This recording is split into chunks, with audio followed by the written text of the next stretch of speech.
Salut et bienvenue sur ce tuto, je vais vous montrer comment utiliser Blender pour modéliser une pièce que vous allez pouvoir ensuite imprimer.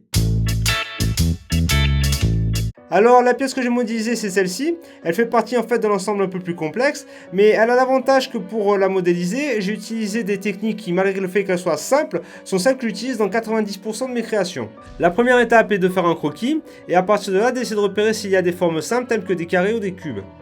Je peux maintenant ouvrir Blender et créer un cylindre auquel je vais attribuer un rayon de 1,3 cm. Alors faites attention de ne pas vous planter comme je l'ai fait et de ne pas mettre des millimètres. Je vais l'éloigner un petit peu, donc pour ça j'ai deux options. Ou je clique sur la flèche qui correspond à l'axe et je déplace l'objet.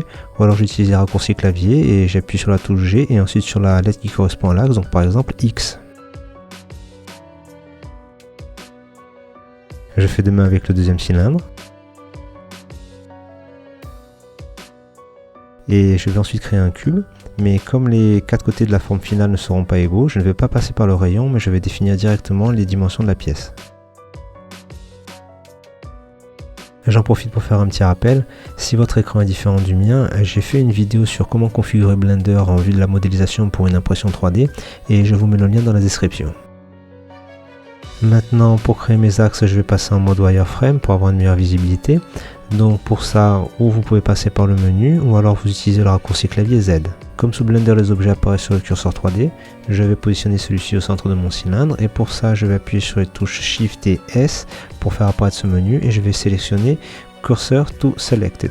Je vais maintenant créer mon cylindre, mais comme les impressions 3D ne sont jamais 100% précises, il est toujours bon de laisser une petite marge. Donc là, comme je voudrais que mon axe ait un diamètre de 10 mm, je vais créer un cylindre avec un rayon de 5.05, ce qui va me donner un diamètre de 11 mm, qui devrait être largement suffisant.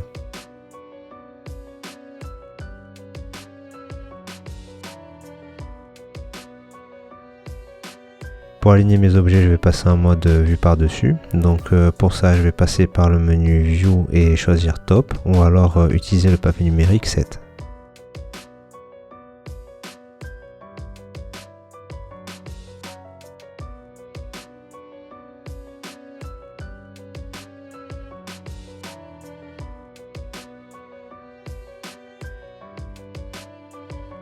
Une fois tout ceci fait, je vais créer mon écran même si je n'utiliserai que plus tard. Donc je vais créer un cylindre auquel je vais attribuer 6 vertices, ce qui va me créer un hexagone.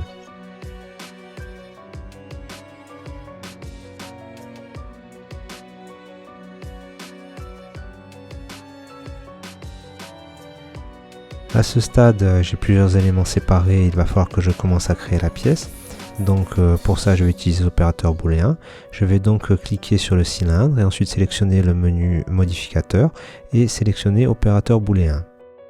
Je choisis l'opération différence et je sélectionne le cylindre qui correspond à mon axe, ce qui va me permettre en fait de retirer le volume qui correspond à l'axe du cylindre principal. Évidemment, comme vous pouvez le voir, j'ai pas été très malin puisque j'ai pas renommé mes objets. Pour le coup, c'est à peu près tout le même nom.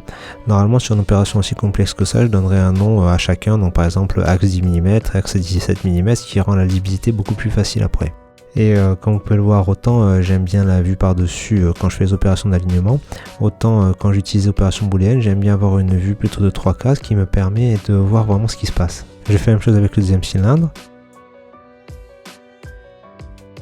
Et pour les parallélépipèdes, comme en fait je vais les additionner entre guillemets au cylindre, j'utilise l'opération union. Sauf que là ça n'a pas marché. Alors en fait ce qui s'est passé c'est que quand vous avez des superficies qui sont parfaitement alignées comme c'est notre cas ici, lors des opérations booléennes, Blender a du mal à s'en sortir et pour le coup il commence à créer des vertices qui n'existent pas. Si vous voyez ce genre de motif apparaître, vous pouvez être pratiquement sûr que Curve Slicer ne va pas s'en sortir et qu'à cet endroit vous allez avoir des trous ou des faces toutes seules qui vont apparaître. Alors évidemment il y a une solution, elle est assez simple, il suffit juste de séparer un petit peu ces faces. Alors comment est-ce qu'on fait ça? On sélectionne l'objet et on rajoute juste 1/10 de millimètre, ce qui va séparer les superficies suffisamment pour que Blender réussisse à faire l'opération tranquillement. Maintenant que le problème est corrigé, je vais pouvoir programmer mes opérations booléennes. Alors j'ai pas besoin de les appliquer immédiatement et au contraire je préfère les programmer seul. Comme ça me permet d'avoir une vision globale de ce qui se passe et une fois que je suis ok avec le résultat, à ce moment-là je les applique. Une fois que tout a été programmé, je vais repasser en mode solide pour voir le résultat. Et comme je vois que tout est ok, je vais appliquer les opérations et je vais sauver parce qu'il y a quand même pas mal de boulot qui a été fait.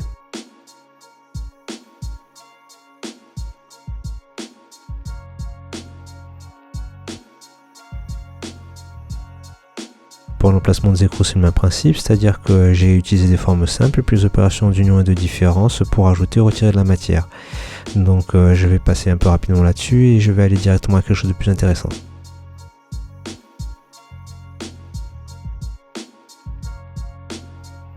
À ce niveau, ma pièce est pratiquement prête, sauf qu'elle n'est faite que d'un seul bloc qu'il va falloir que je divise en deux. Donc pour ça, je vais utiliser l'outil Bisect, mais avant, je vais commencer par la cloner et renommer chaque clone partie 1 et partie 2. Je vais ensuite appuyer sur la touche Tab pour rentrer dans le mode Edit et sélectionner le menu Mesh et l'outil Bisect.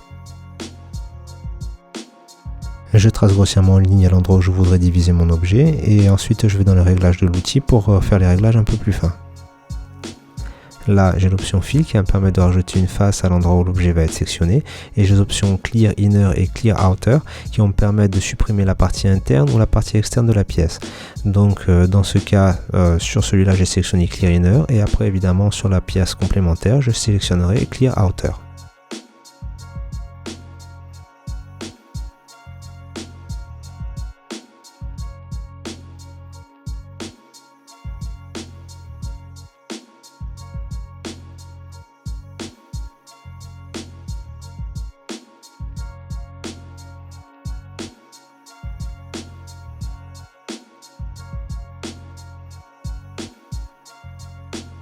Ma pièce est maintenant prête à être exportée, mais il ne faut pas que je la mette à l'échelle et je vais donc sur Scale et je rentre la valeur de 1000.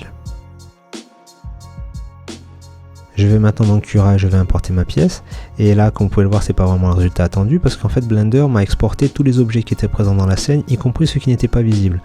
Donc c'est quelque chose qui arrive assez souvent. Ce qu'il faut faire, c'est retourner dans Blender et supprimer les objets qui ne sont pas visibles et laisser uniquement ceux que l'on veut vraiment exporter.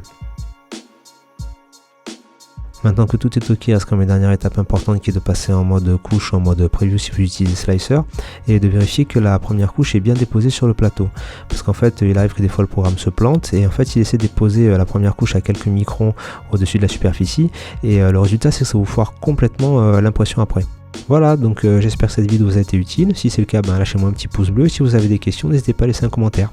Allez, amusez-vous bien!